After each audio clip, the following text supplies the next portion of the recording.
quiero entrar un poco a esta discusión trayendo a colación un trabajo de un sociólogo, no, es psicólogo social alemán, que entra a la crítica de la modernidad, no desde la colonialidad del poder, sino desde cómo el pensamiento moderno ha estructurado nuestras mentes. Y cómo ciertas nociones que son absolutamente imprescindibles para esta noción de desarrollo y crecimiento que están intrínsecos, o sea, es una suerte de triada, ¿no? Desarrollo, crecimiento, progreso, que son como el motor de la modernidad, podríamos decir, del pensamiento moderno, cómo esto se ha venido generando en la historia de Occidente. Entonces, estas primeras láminas son claramente una visión desde Occidente, pero crítica de Occidente, ¿ya? Entonces, este señor es Harald Welzer, tenían el nombre en la lámina anterior, y él dice que en este tránsito de las sociedades agrarias organizadas bajo un parámetro feudal, pero también comunitario, de lo común en términos de las aldeas campesinas que existían en Europa, no había esta noción de futuro antes del siglo XVI-XVII que tenemos hoy, que nos parece tan normal. Como que las personas nacían y vivían y permanecían dentro de un estrato social en el que habían aparecido al mundo y no se cuestionaba este estrato social, sino que simplemente se conformaba con que la vida es ahí, ¿no? Y esta noción de ascenso o movilidad social, dice Welzer, aparece recién con la revolución industrial, cuando de ser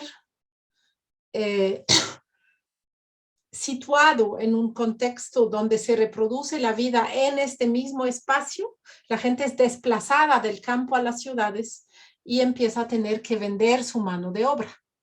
Entonces es con el contrato laboral, dice él, y con esta necesidad de que alguien me contrate, que yo tengo que dar una imagen de mí que antes no tenía que dar, porque yo cultivaba mi parcela, por ejemplo, o estaba administrando los territorios comunes de mi comunidad y estaba entre pares. Ahora soy desplazado de estas raíces.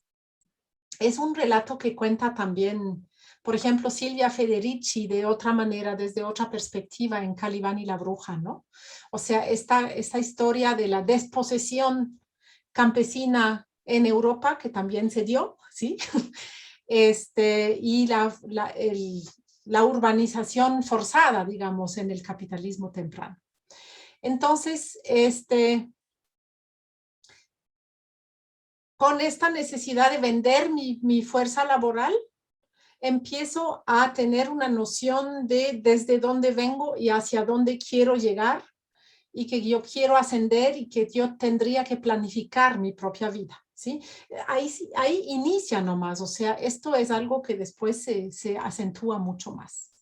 Y al mismo tiempo, perdón, se instala un disciplinamiento exterior en el mundo de las fábricas, obviamente, ¿sí? Es decir, el campesino se levantaba o la campesina con los ciclos de la naturaleza, efectivamente, pero nadie le decía tienes que empezar a las 8 de la mañana tu jornada o a las 7 y tienes que estar hasta las 5.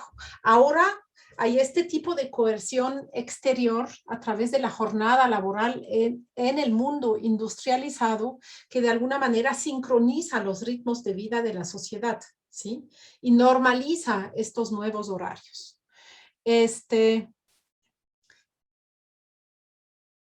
Y entonces también, por ejemplo, se instaura en el siglo XIX la educación pública como un sistema que adapta el mundo familiar a estos ritmos de la producción industrial, porque los niños son despachados en la mañana, son disciplinados ya para adaptarse a una suerte de disciplinamiento masivo de cómo hay que desenvolverse en esta sociedad industrial, lo que antes tampoco era el caso, porque los niños aprendían, como todavía es ahora aquí en las comunidades muchas veces, de manera intergeneracional, participando simplemente en las tareas que hay que efectuar, ¿no?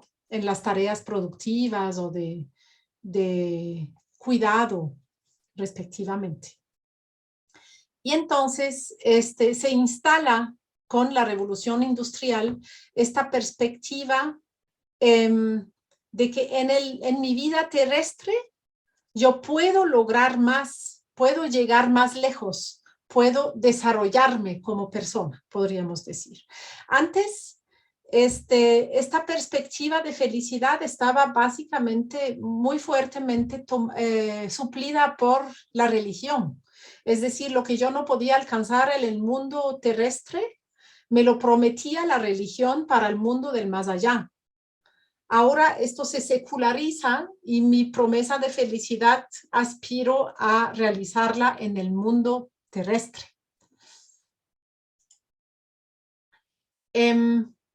Y de la misma manera se transforma entonces la noción de trabajo mismo. O sea, antes se trabajaba lo menos posible, se trabajaba lo estrictamente necesario para poder vivir.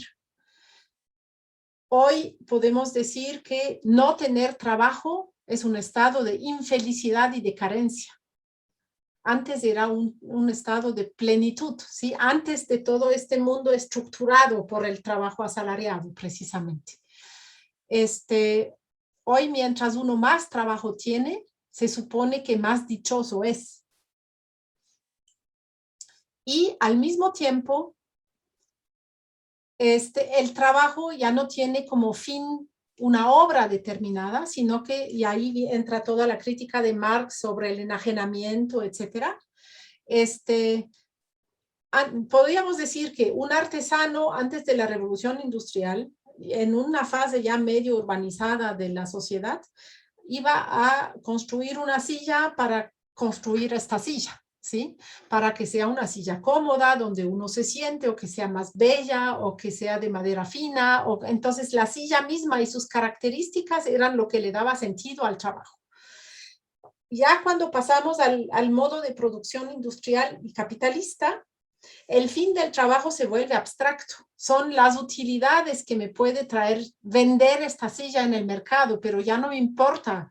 Lo único que me importa es que sea vendible la silla, que encuentre demanda, pero no la silla en sí y en sus características, ¿no?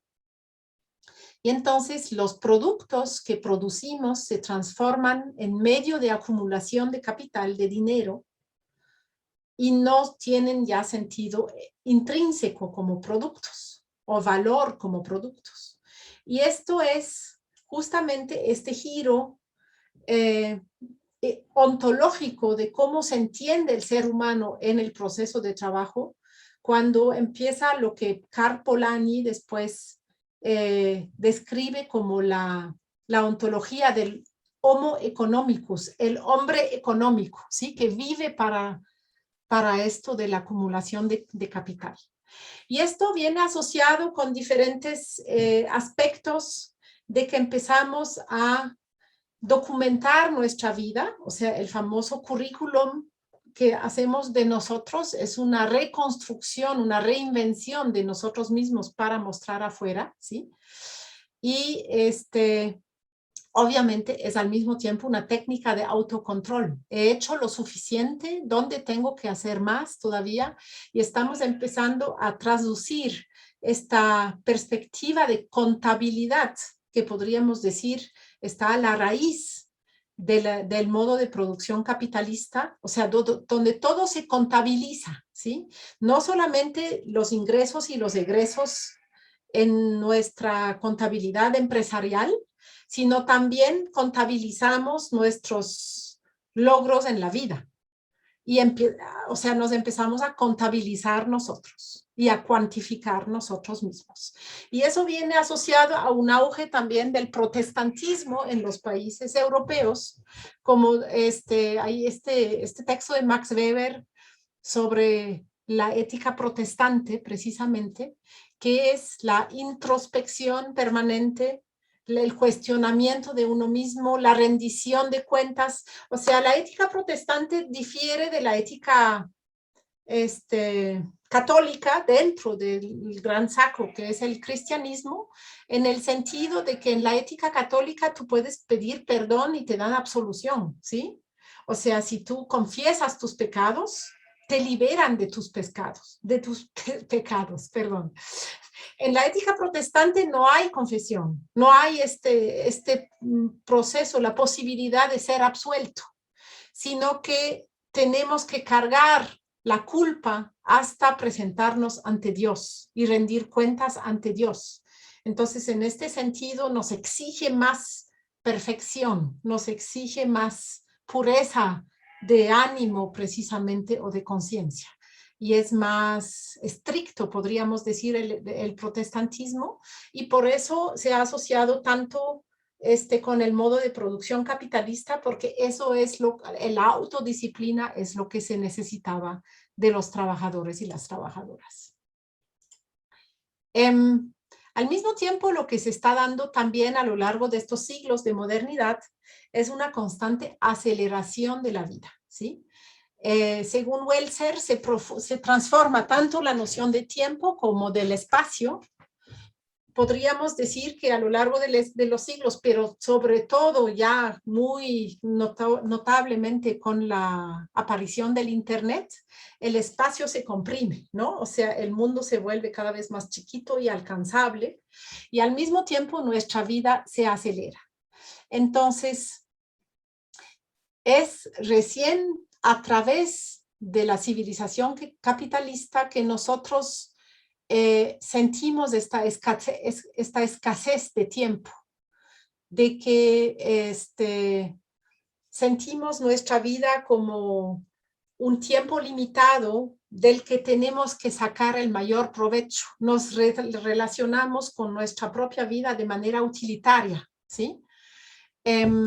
Mientras antes, es el contraste que el autor abre, uno se consideraba como un eslabón nomás en una larga sucesión de generaciones, reconocía a sus antepasados y reconocía las generaciones venideras y se conformaba con esta parte que le era otorgado a uno para contribuir a este ciclo generacional, digamos.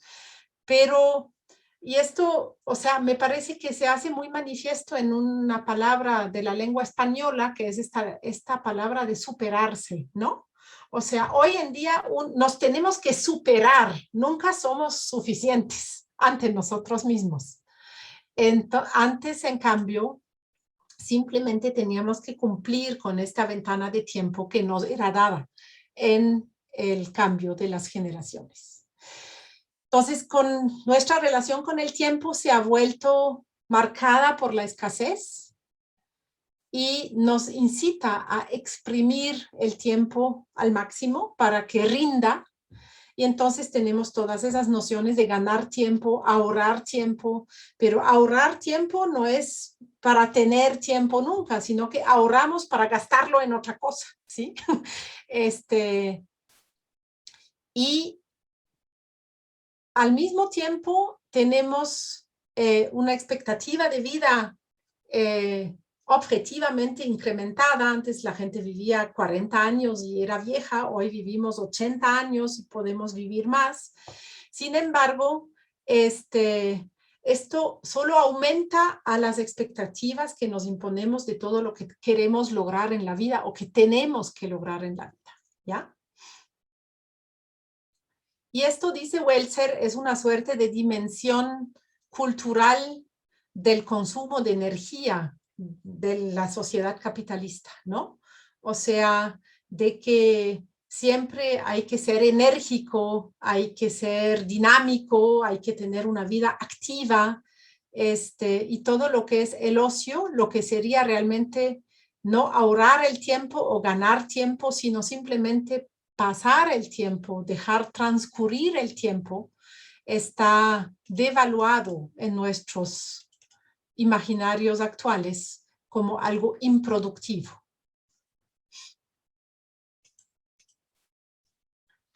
Entonces, como les decía, el sistema educativo también ha contribuido mucho a esto, en términos de que nos enseña la puntualidad, el orden, la higiene, la competencia, el rendimiento, todas esas virtudes que después vamos a necesitar en el mercado laboral y encausa el proceso natural humano de aprender, porque cada niño pequeño se va a imbibir de todo lo que vive, de todo lo que ve, pero esto es ya formateado con un propósito, que ya no es aprender para la vida, sino que vamos a comprender todo este conocimiento que acumulamos mismo como una acumulación de recursos que después vamos a poder aprovechar, ¿sí?, en nuestra vida en la economía capitalista.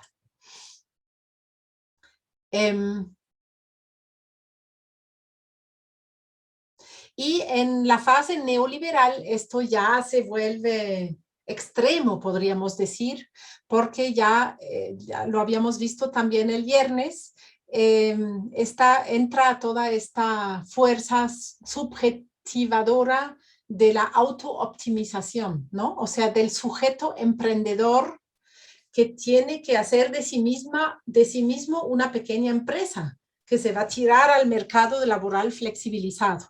Es decir, ya no tenemos esta perspectiva de aprender un oficio o una profesión como era en el Fordismo y que vamos a ejercer durante toda la vida y después nos vamos a jubilar y se van a reconocer los frutos de nuestro trabajo que hemos hecho en nuestra profesión, sino que hoy nuestra autooptimización tiene que ser mucho más flexible, adaptable, tenemos que estar dispuestos a mudarnos de ciudad o hasta de país para poder ir donde el trabajo existe. Tenemos que, no sé, estudiar 3, 4 maestrías porque con una no basta, acumular títulos universitarios, acumular idiomas que hablamos, acumular destrezas, tenemos que adjuntar a nuestros CVs 50 certificados de todos los cursos que hemos hecho y todavía no basta, ¿no? Entonces, lo que es importante de todo lo que les estoy contando es, para mí fue muy iluminador entender cómo esta lógica del crecimiento nos constituye como personas, nos atraviesa la subjetividad, ¿sí? Que no es algo ajeno que solo está allá en la economía, sino que está instalado absolutamente en la cultura del día a día, de la cotidianidad de nuestras sociedades. Vamos a seguir. Y vamos a ver ahora qué pasa con el Producto Interno Bruto, que se ha vuelto la gran medida del desarrollo.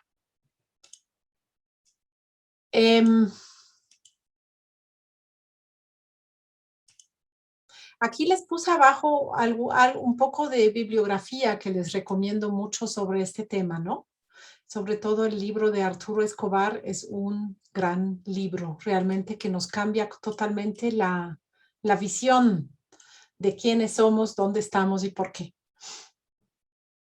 Entonces, el Producto Interno Bruto es considerado hoy la medida estadística más poderosa de la historia de la humanidad, ¿sí? Que domina absolutamente no solamente la economía, sino también la política y así indirectamente nuestra visión de bienestar, es decir, de calidad de vida. Es inventado después de durante la Segunda Guerra, pero implementado a nivel global ya después de la Segunda Guerra Mundial, cuando se produce un nuevo giro epistemológico en el régimen de conocimiento global que afecta las formas de representar el éxito político y económico de las sociedades. Es decir, la invención del PIB lo que permite medir realmente es la productividad económica de un grupo social, es decir, la cantidad de servicios y mercancías producidas y transaccionadas en un determinado año, ¿sí? Pero dentro del contexto de la economía capitalista. Es decir, esto que ya se ve como servicio y mercancía, porque habían en este entonces, sobre todo, por ejemplo, en países africanos, todavía muchas sociedades indígenas, diríamos hoy, tribales, decían en este entonces, que tenían otros modos de mercado, de transaccionar, de valorizar, que no cabían realmente en esta mirada de lo que es un servicio en la economía capitalista o un bien, ¿ya? Una mercancía. Entonces se conecta este indicador con los censos poblacionales de cada país, de cuánta gente vive aquí, y esto arroja una cifra que hoy llamamos el PIB per cápita, ¿sí? Que permite comparar, supuestamente, el desempeño económico entre localidades políticas soberanas, es decir, entre estados en todo el mundo. Y también permite comparar lo de antes con lo de ahora y hacer proyecciones hacia el futuro. Esto es una medida estándar que viene a ser aplicada ya con la instauración del sistema de Naciones Unidas en todos los países del planeta.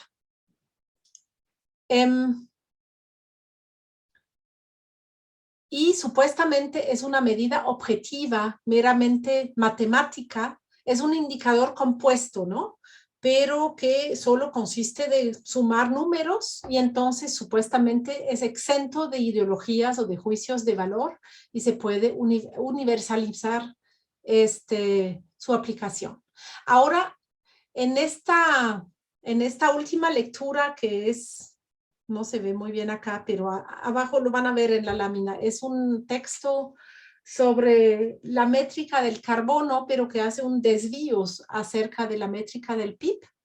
Hay unos relatos muy interesantes acerca de cómo fueron enviados para levantar el Producto Interno Bruto en las primeras épocas de su aplicación en países africanos, por ejemplo. Entonces se manda una delegación de economistas a Nigeria, por ejemplo, y les piden, ustedes saquen el PIB de este país y el PIB per cápita de este país. Y los economistas miran, intentan entender lo que está sucediendo en Nigeria y escriben a sus empleadores, chuta, pero lo que pasa aquí no se da en estos términos, aquí la economía es mucho más mediada por la familia, los mercados son de trueque, no sabemos cómo realmente sacarle valores en dólares. Y se les dice, ustedes se arreglan, pero tenemos que tener el PIB de todos los países hasta tal fecha, ¿ya? Y entonces hay una suerte de ficcionalización de la realidad también, que termina arrojando, o sea, que termina invisibilizando, obviamente, estas otras formas de economía y de transacción y de distribución de bienes que existen en esas otras sociedades, y solo se muestra lo que supuestamente sería el equivalente en dólares, que puede tener mucha distorsión, ¿no?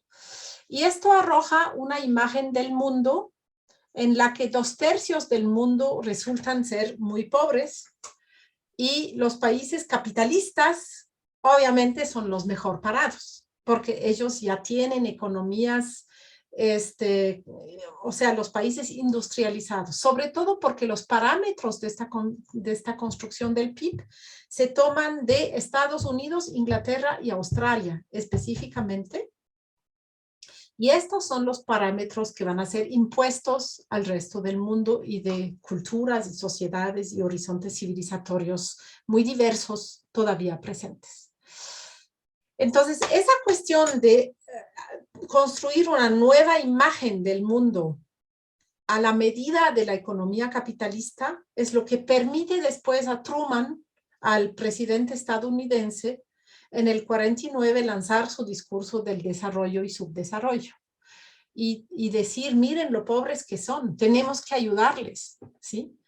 Esto no tiene absolutamente nada que ver, y quiero hacer mucho énfasis en eso, con la autopercepción de las personas que vivían en este país, en estos países declarados ahora pobres. Nadie nunca fue a preguntarles si ellos se consideraban pobres o bajo qué criterios ellos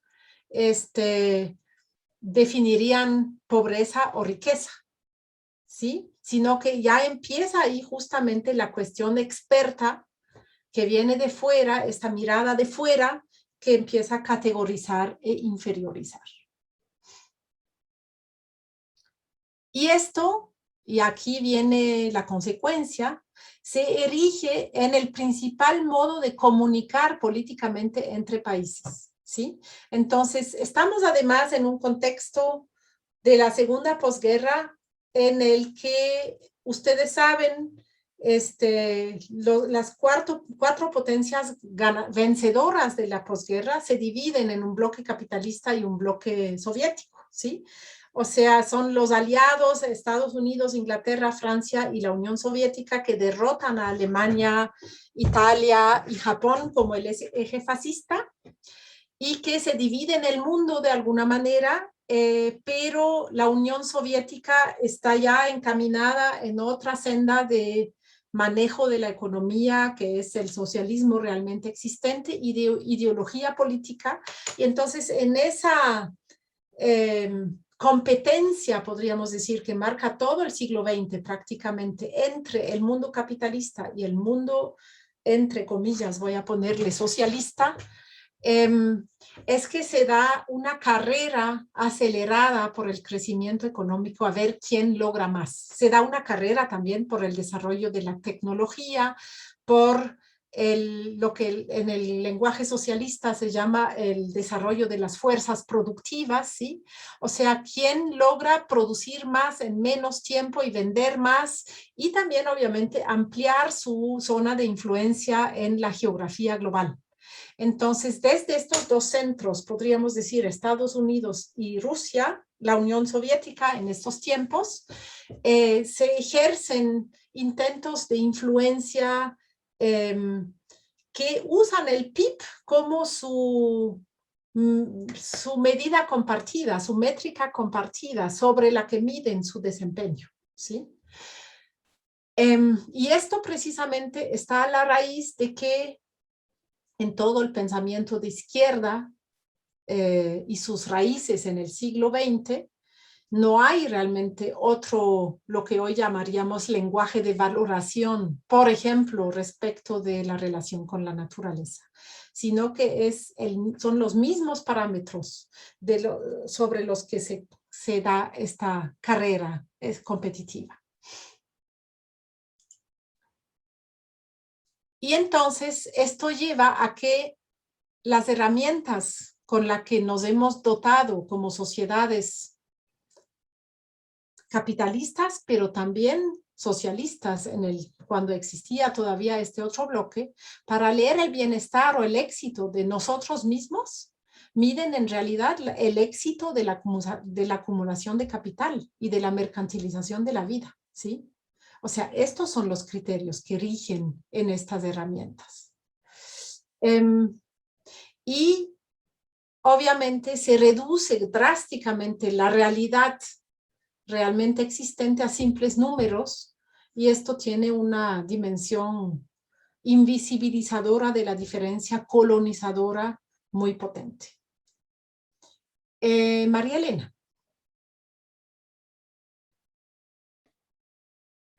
Miriam, sí.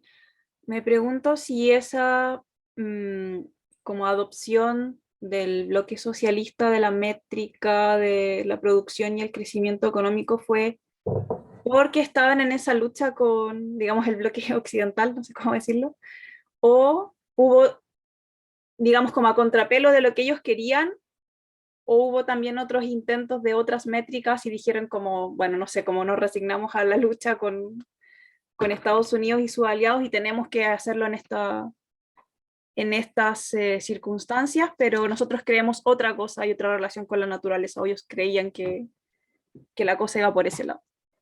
O sea, el imaginario socialista finalmente es un imaginario emanado de la modernidad occidental, no viene de otra parte, ¿sí? Entonces, es un error de origen, podríamos decir. O sea, no fue nunca el socialismo una alternativa, ni en cuanto a la dimensión intercultural del mundo, ni en cuanto a la dimensión ambiental o relación con la naturaleza de las sociedades humanas. Hay un libro súper lindo de Edgardo Lander que les voy a mostrar y que está en la web, que trabaja esto muy bien a mi manera y que se llama Contribución a la crítica del marxismo realmente existente. Verdad, ciencia y tecnología, justamente. O sea, donde él reconstruye cómo estos fundamentos epistémicos del mundo socialista no difieren de los fundamentos epistémicos del capitalismo. O sea, lo que sí difiere es la cuestión de la distribución luego de la riqueza, ¿sí? Y de hecho, o sea, lo que hizo Stalin en la Unión Soviética fue arrasar con todos los pueblos indígenas que vivían ahí y obligarles a entrar en las mismas formas de producción cooperativa campesina del kolkhoz. O sea, se ejerció una violencia epistemicida fundamental, ¿no? Y también una violencia sobre la naturaleza muy notable. O sea, si uno se mete realmente a investigar el balance ambiental de la Unión Soviética es desastroso, no solo por la catástrofe de Chernóbil. Ok, entonces esta reorganización del mundo después de la Segunda Guerra Mundial y también de la economía ya estandarizada por todo el mundo, adquiere prioridad absoluta, ¿ya? O sea, tenemos varios hitos de esta reorganización. Es justamente la creación del sistema internacional financiero de Bretton Woods con el Banco Mundial, con el Fondo Monetario. Tenemos la generalización de la producción fordista, taylorista en cadenas de producción en todos los centros capitalistas. Tenemos ahora un solo parámetro de comparación de desempeño de cada nación según criterios estrictamente macroeconómicos. Con el PIB tenemos esta equiparación del crecimiento económico con bienestar social que se genera en estas décadas del Fordismo. Tenemos la Guerra Fría entre mundo soviético y mundo capitalista que le pone todavía más intensidad a esta carrera por el crecimiento, el progreso. Y luego todo eso, como habíamos visto, se reconstituye en la globalización neoliberal para todavía extraer más y profundizar más, ¿sí? Este modo de extracción, podríamos casi decir, de riqueza capitalista. Y todo eso conlleva, si lo miramos desde la perspectiva de la relación con la naturaleza, un crecimiento absolutamente exponencial de la huella ecológica en todas sus dimensiones, que ha mostrado un equipo de científicos naturales o de, podríamos decir, de ecología social, que se llama la gran aceleración. Entonces, es un equipo que publica su primer trabajo, creo que a inicios de los 2000, sí, 2004, y luego lo sigue actualizando, y que se dio en un programa internacional llamado de la geósfera y la biosfera, y ellos lo que hacen es sacar las tasas de crecimiento, no solamente económico, macroeconómico, sino en la actividad humana desde el inicio de la revolución industrial y qué cambios esto ha generado en el sistema Tierra, ¿ya? En el sistema biofísico, digamos. Y llegan a la conclusión, aquí está abajo la cita, de que es difícil exagerar la escala o la velocidad del cambio. O sea, se chocan con sus propios resultados, ¿no?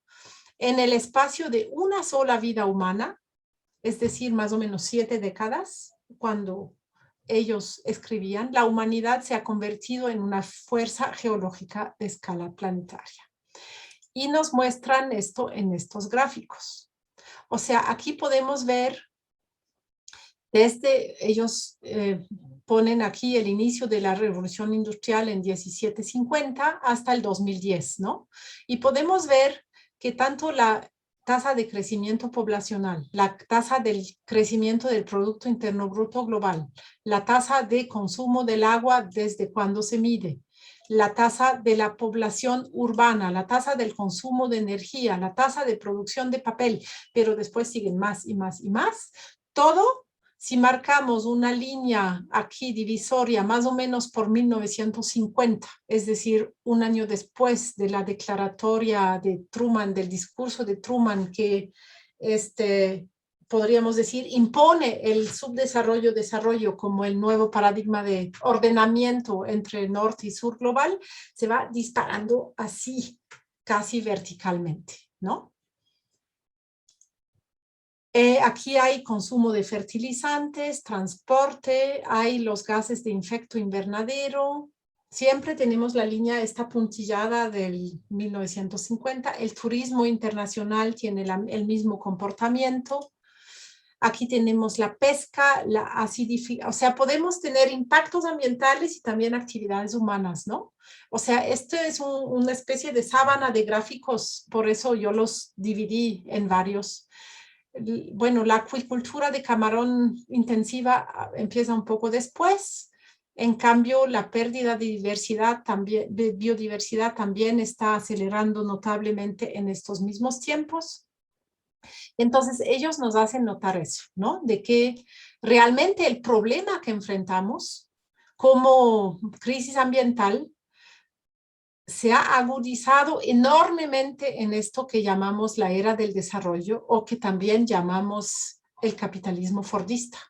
Antes era mucho más tenue la problemática, aunque sí se iba, o sea, como hablamos ya de crecimiento infinito, se iba a chocar contra diversos umbrales inevitablemente, pero la gravedad de la cosa se genera realmente en lo que podemos llamar la era del desarrollo, ¿sí?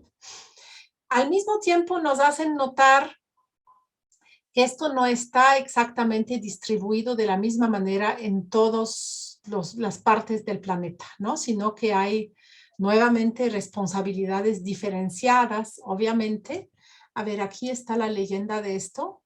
Esto es otro grupo de la Universidad de Viena que nos muestra los patterns, como es, los comportamientos y tendencias regionales de los flujos materiales globales entre 1950 y 2010. Y aquí podemos ver que según la región han sido mucho menos marcados los flujos materiales globales, obviamente, porque los unos exportan y los otros importan y procesan, ¿no? Y podemos ver, por ejemplo, acá, esto es el Europa del Este. Ay, perdón. No se ve bien. Como el desplome de la economía del bloque soviético marca una bajada significativa en los flujos de materiales. Ahora no tenemos tiempo para realmente entrarle a estas gráficas y cada dibujo lo que significa. El mensaje importante es ¿no? De reconocer que en estas curvas exponenciales que hemos visto anteriormente por el equipo de Stephen de la gran aceleración, hay obviamente enormes diferencias entre las regiones del mundo. A ver, quiero recuperar aquí. Ahora sí lo vuelven a ver. Ya, entonces si resumimos un poco, lo que ha logrado esto que yo llamo el dispositivo del desarrollo, porque es exactamente lo que Michel Foucault llama un dispositivo de poder, que tiene su base en un nuevo discurso, pero podemos observar cómo este discurso se materializa en toda una serie de prácticas, en toda una serie de instituciones, una serie de programas universitarios, de nuevas profesiones, o sea, como que realmente es un súper buen ejemplo de cómo un discurso no se queda ahí por encima de la vida real, sino que la relación entre discurso y práctica salta absolutamente a la vista, ¿no? Y discurso y materialidad del cambio. Reorganiza obviamente estas relaciones entre lo que antes eran colonias y centros, renombrándolo como relación entre países desarrollados y subdesarrollados. Y entonces esto es un giro absolutamente magistral, digamos, porque ahora, o sea, las grandes mayorías de América Latina van a hablar de sí mismos como países en desarrollo. No hay ningún rechazo a esta etiquetación, ¿sí? A esta categorización. Mientras antes, obviamente, la gente estaba inconforme con ser colonia y colonizada, ¿sí? Entonces hubo un efecto legitimador muy potente. Y todos nos queremos desarrollar y aceptamos que somos pobres porque aceptamos los parámetros también de qué es pobreza impuestos por otros. Y toda la... O sea, esto facilita precisamente la expansión de relaciones capitalistas hacia donde estos rincones donde no habían llegado hasta este momento en el planeta. Y no se logra revertir esto ni siquiera por las luchas de independencia, por ejemplo, en los países africanos, sino que los nuevos gobiernos de la independencia lo que más quieren es ser reconocidos por Naciones Unidas como un país de la comunidad internacional, ¿sí? Independiente. Esto es una forma de validarse, digamos, como nación y acceder al desarrollo. Obviamente después hay muchas peleas en el cómo. Yo quisiera que leyéramos estas, otra vez se me cambió, esta cita que es de Gustavo Esteva, de el mexicano que fue encargado en los años 90 en escribir el capítulo sobre desarrollo en el Diccionario de Desarrollo de Wolfgang Sachs, que es una de las primeras obras, podríamos decir, que marcó este camino de la crítica al desarrollo. No sé si 2 personas se pueden repartir esto para leerlo, por favor.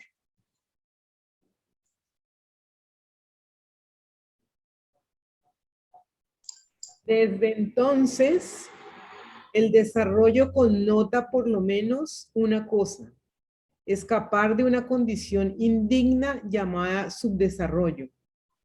El subdesarrollo comenzó, por tanto, el 20 de enero de 1949. Ese día, 2.000 millones de personas se volvieron subdesarrolladas. En realidad, desde entonces dejaron de ser lo que eran, en toda su diversidad, y se convirtieron en un espejo invertido de la realidad de otros. Un espejo que los desprecia y los envía al final de la cola. Un espejo que reduce la definición de su identidad, la de una mayoría heterogénea y diversa, a los términos de una minoría pequeña y homogenizante. ¿Quién sigue? En la actualidad, para 2/3 partes de la gente en el mundo, el subdesarrollo es una amenaza cumplida, una experiencia de vida subordinada y llevada por el mal camino, de discriminación y subyugación. El desarrollo impide pensar en objetivos propios, Socava la confianza en uno mismo y en la cultura propia. Solicita la administración de arriba hacia abajo. Convierte la participación en un truco manipulatorio para involucrar a la gente en la lucha para obtener lo que los poderosos quieren imponerle. Muy bien, muchas gracias. Y entonces, para terminar esta reflexión,